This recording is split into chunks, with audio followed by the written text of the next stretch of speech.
नमस्कार, मेरा नाम रविकांत भारती है। आज मैं आया हूं आप लोगों से 3 मुद्दों पे बात करने। पहला मुद्दा है कि प्रधानमंत्री नरेंद्र मोदी को पता नहीं हवा किधर से चली है कि उन्होंने कहा है कि बीजेपी के नेता मुसलमान समाज के खिलाफ बयानबाजी बंद करें। दूसरा, जो गौतम गंभीर को पहचानते हैं आप, ये जो अंधभक्तों के सरदार हुआ करते थे, वो गौतम गंभीर चले गए निजामुद्दीन औलिया के दरगाह पे चादर चढ़ाने के लिए। और उसके बाद क्या था, अंधभक्त इनको रेलने लगे और अंधभक्त किस तरह से इनका मजा लिए आपको वो भी दिखाऊंगा। इसके बाद मैं बता दूं, तेजस्वी सूर्या को तो आप जानते ही होंगे, ये महाराज बेंगलोर के हैं और तेजस्वी सूर्या कहा जाता है भारतीय जनता पार्टी के सबसे जो है युवा नेता है। इन्होंने जो है एरोप्लेन का इमरजेंसी गेट खोल दिया और इनको कुछ नहीं हुआ। इनको फिर फ्लाइट में 2 घंटे बाद बैठा के वहां से उड़ान भी भर दिया गया। जबकि इसके पहले 2017-19 में जो लोगों ने इमरजेंसी गेट खोले थे उनके ऊपर मुकदमा भी कायम हो गया। तो आइए इन सभी मुद्दों पे हम लोग डिस्कशन करते हैं। तो सबसे पहले आइए हम लोग जानते हैं कि मोदी जी का बयान क्या है। मोदी जी का बयान है कि जो बीजेपी के नेता है वह मुसलमान समाज के ऊपर बयानबाजी न करे। इसके बाद कहे हैं कि पासमांडा और बोरा समुदाय के मुसलमानों पे जो है लोग उनसे मेल मिलाप करें। ये अलग बात है कि कोई वोट दे या न दे, सबसे जाके कार्यकर्ताओं को, नेताओं को मिलना चाहिए। इस तरह की बात मोदी जी के बयान से निकल के आया है। तो सोचिए, जो मोदी जी कुछ दिन पहले नुपुर शर्मा का बयान आया था, और नुपुर शर्मा का बयान क्या था, प्रॉफेट मोहम्मद साहब के ऊपर कुछ नहीं बोला उनके लिए। पार्टी भी निकालते निकालते अंत में बहुत देर कर दी। जब विदेशों से प्रेशर बना तब उनको पार्टी से निकाला गया। प्रज्ञा ठाकुर को जानते हैं? प्रज्ञा ठाकुर वही है जो गोडसे को अपना आका मानती है। मोदी जी ने एक बार कह दिया था कि प्रज्ञा को मैं कभी दिल से माफ नहीं करूंगा प्रज्ञा ठाकुर को। लेकिन मोदी जी के कहने के बावजूद भी वह बीजेपी की सांसद आज तक बनी हुई है। और कुछ दिन पहले तो कर्नाटक में जाके ये मैडम कहती हैं कि घर की जो चाकू है ना रसोई का, उसको तेज धार कर लो क्योंकि जिहादियों का दवाई करने में कार्य आएगा। फिर भी अभी भी वह पार्टी में बनी हुई है। इसके अलावा योगी आदित्यनाथ आपको याद है? चलिए, योगी आदित्यनाथ के पहले मैं बोल देता हूं, अनुराग ठाकुर याद है? देश के गद्दारों को गोली मारो सालों को। आज वो पार्टी में मंत्री बन के बैठा हुआ है। और योगी आदित्यनाथ उत्तर प्रदेश के चुनाव के पहले क्या बोले थे कि 80-20 का जो है मामला है, तो वहां भी कहीं ना कहीं मुसलमान और हिंदू वाला बात था। और अमित शाह अभी तुरंत जो चुनाव गुजरात में बीता है उसमें बोले 2002 में हमने बहुत अच्छा इलाज किया था। इस तरह की बात जो है अमित शाह कहते हुए नजर आते हैं। और मोदी जी खुद दिल्ली में एक बार याद है बोल दिए थे कि दंगाई कपड़े से पहचाने जाते हैं। तो आज जो है मुसलमान समुदाय के खिलाफ 2014 से भारतीय जनता पार्टी के तमाम नेताओं का बयान आया। अंधभक्त गोबर भक्त की तो बातें छोड़िए, ये लोग जो है रोड पे लिंचिंग करते फिरते हैं। तमाम पहलू खान अखलाक, वो तमाम लोगों का, झारखंड में एक लड़का था उसका कई लोगों का लिंचिंग हो गया। इन लोगों की तो बातों छोड़िए, बात करिए नेताओं की। वे नेता भी ऐसे ऐसे बयानबाजी करते हैं। आज उस पार्टी के मुखिया को क्या हो गया, जो हमारे देश के प्रधानमंत्री हैं उनको क्या हो गया कि उनका बयान इतना अच्छा बयान आया।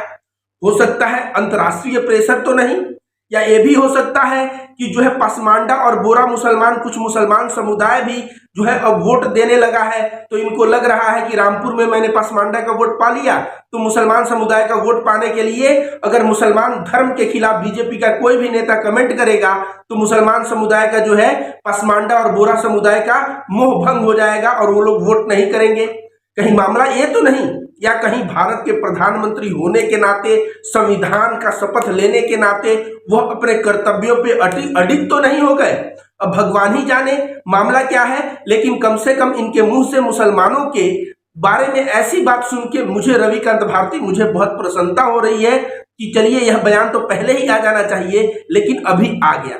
दोस्तों, अगला बात जो है गौतम गंभीर और अंधभक्तों की कैसे लड़ाई है, सुन के मजा आ जाएगा। गौतम गंभीर जो अंधभक्तों के सरदार बने हुए थे, वो चले गए एक दरगाह पे, जिस दरगाह का नाम है ख्वाजा निजामुद्दीन औलिया का दरबार, और वहां जाके चद्दर चढ़ाए और विधिवत उसका वीडियो बना के अपने ट्विटर हैंडल पे डाल दिया। अंधभक्तों में तो खलबली मच गई कि हमारे सरदार को क्या हो गया, और अंधभक्त लगे क्लास लेने गौतम गंभीर का।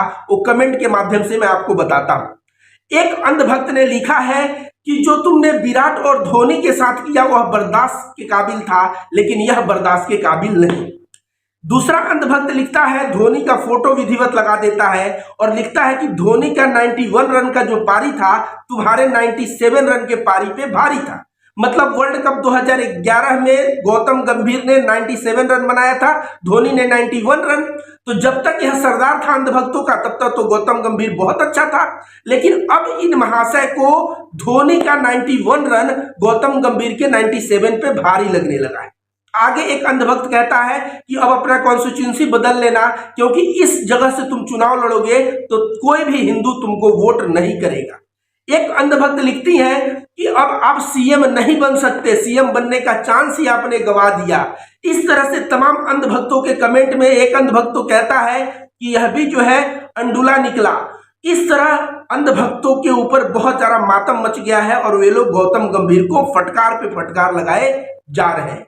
इसमें एक लॉजिकल बंदा बोल के ट्विटर चलाता है, उसने कहा अंधभक्तों का कमेंट पढ़ के मुझे बहुत मजा आ रहा है।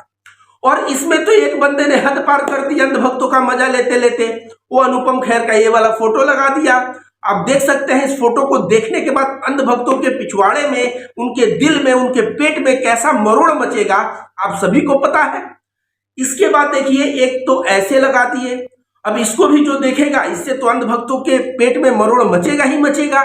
तो बहुत ही मजेदार बात लगा कि गौतम गंभीर जो सोचते थे कि मैं जो है अंधभक्तों का सरदार हूं और कुछ भी कर लूं तो सरदार बना रहूंगा, तो सरदार बने नहीं रहोगे, अंधभक्त लगेंगे तुम्हें फटकार लगाने। खैर अंधभक्तों के फटकार लगाने के लिए भी लोग हैं। एक अंधभक्त तो एकदम पागल सा हो गया, कहा तुम्हारे पूर्वज पाकिस्तान से आए थे, पूर्वज पाकिस्तान से आए थे। सोचिए इसका मतलब समझिए, वह बंदा इतना कह के निकल गया, पूर्वज पाकिस्तान से आए थे मतलब पाकिस्तान का कुछ गुण है तुम्हारे अंदर, इसलिए तुम जाके चादर चढ़ा रहे हो।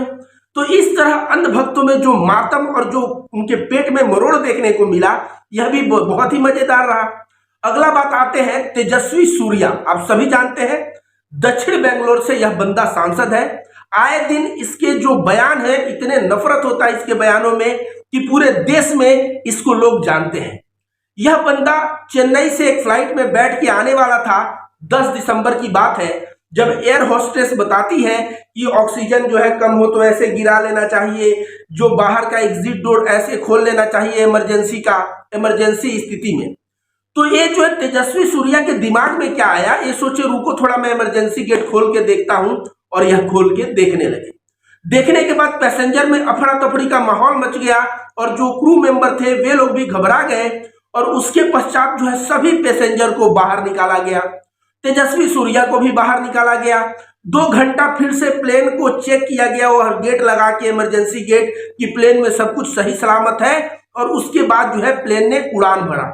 2 घंटे का देर हुआ, इतने लोगों के जान के साथ खिलवाड़ हुआ, लेकिन क्या बीजेपी सांसद तेजस्वी सूर्या के ऊपर कोई मुकदमा कायम हुआ?